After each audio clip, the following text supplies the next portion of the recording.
Hi everyone, my name is Olivia Witt, and all throughout my education, I've always had a love and a passion for art. But in high school is when it really took off, and I was basically living in the art department my senior and junior years of high school. It's interesting to me to look back and see how my inspiration for art has evolved since then.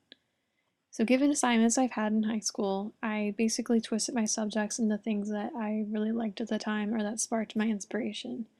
I loved particularly the challenge of self-portraiture. As much as I hated staring at a picture of myself, I loved the challenge of getting it to look like me. This particular one was a twist on my personality. In high school, I absolutely loved going to concerts and seeing my favorite band, Boys Like Girls, which this is a drawing of. So, of course, in high school, my inspirations were things that I was interested in, so I integrated drawing my band into this project that we had to do. I also love to draw different places that I had visited. This one, for example, is New York City, and it has the Empire State Building in a puddle and taxi cabs driving by. New York was somewhere that I frequently visited with family, went shopping, had good times, and I had nice memories of that place. So these types of things inspired me. In between school and work and everything else in my life, sometimes I just didn't have that spark or that creativity and inspiration that I needed for an upcoming project. Times like this, I would grab my camera and just go outside, get lost in nature, free my mind. I would just take pictures of things around me, things that I wouldn't normally see on a basis if I was just to go out for a walk. Just by doing this technique that I had for myself to inspire myself, I shot some of my favorite work. This one, even though it's simple, I could stare at it for hours, just because of the lines and detail. Sometimes when you just embrace a new inspiration, you get work that you wouldn't necessarily think you could do. Some of my best shots are just from grabbing my camera and going outside and looking at things in a new perspective, just taking in that natural beauty, especially this one that I love that I shot in South Carolina on vacation, just to savor that moment and save these images for your future inspiration. For me, it's fun to look back on how my work has changed since high school, especially seeing this with self-portrait. This was digital work that it was my first-hand experience doing on the computer. In between college, I got a parrot, and this kind of sparked my new work. On the side, I've been doing animal portraiture, and I've been selling it. Anyone that commissions me, I will paint their portrait of their animal for them, and it's been a kind of my side work inspiration, not necessarily what I've been doing mainly, but this has been a nice way to make a little extra money and still be doing something that inspires me. In college, I really began to experiment with my work and really fell in love with photography and was inspired by it all over again. I decided to make it my concentration with my art education major.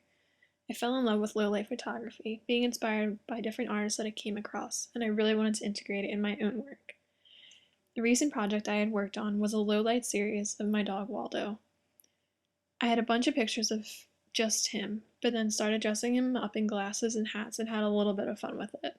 Sometimes I don't know whether I was happy I was actually getting the shots I was envisioning in my head, or the fact that my dog was actually cooperating with me. He wasn't exactly happy with me that he had to sit for more than 3 seconds, or had lights shining on him, but he didn't mind getting that goldfish cracker I would give him when he was actually being good. This group of photos here, you can see a little bit better of the entire series. Some of them he is in costume and has hats and glasses on, and some of them are just him. In this particular photo, this was actually a shot I took by accident, which was one of the happy accidents that happens when you're a photographer. I was in a barn getting ready for an event and loved the light that was coming through the window, and I absolutely love this photo just for that feeling that it gives. This particular photo, I believe, was for Constructed Reality in photo 2 or photo 3.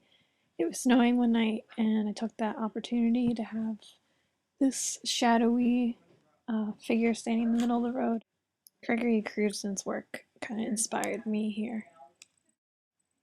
My latest project currently in the works are my ideas for thesis. In this case, I think my latest inspiration is my own vulnerability. Over the past 2 years, I've struggled with anxiety, depression, and panic attacks.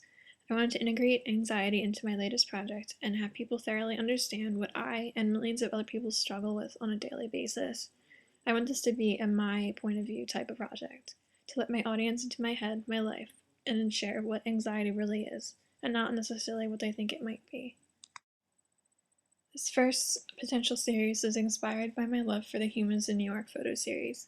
This series, if you're not familiar with, is with a photographer who lives in New York that walks around with his camera and photographs people he comes across and who he asks to share a story, a thought, or whatever comes to mind. It allows you to experience and enter these people's lives and relate to them on a level you would never necessarily be able to if you just walked by them on a crowded New York street. For this series, I don't want to show faces, because to me the most important content of it is what they're holding on to physically and mentally.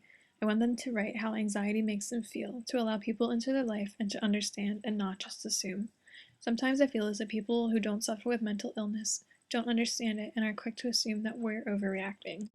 My second idea was to go back and do a low light series of how anxiety makes me feel. This low light series will give us a sense of anxiousness, and this photo shows, or I want to have it represent, the times that I feel as though I can't breathe, and the fact that sometimes it feels like anxiety is slowly killing me. So I just wanted to conclude by saying that it's interesting to me how my inspirations have changed over the short 5 years or so. It's interesting how things like my interests have changed, and now I'm focusing on things in my particular life.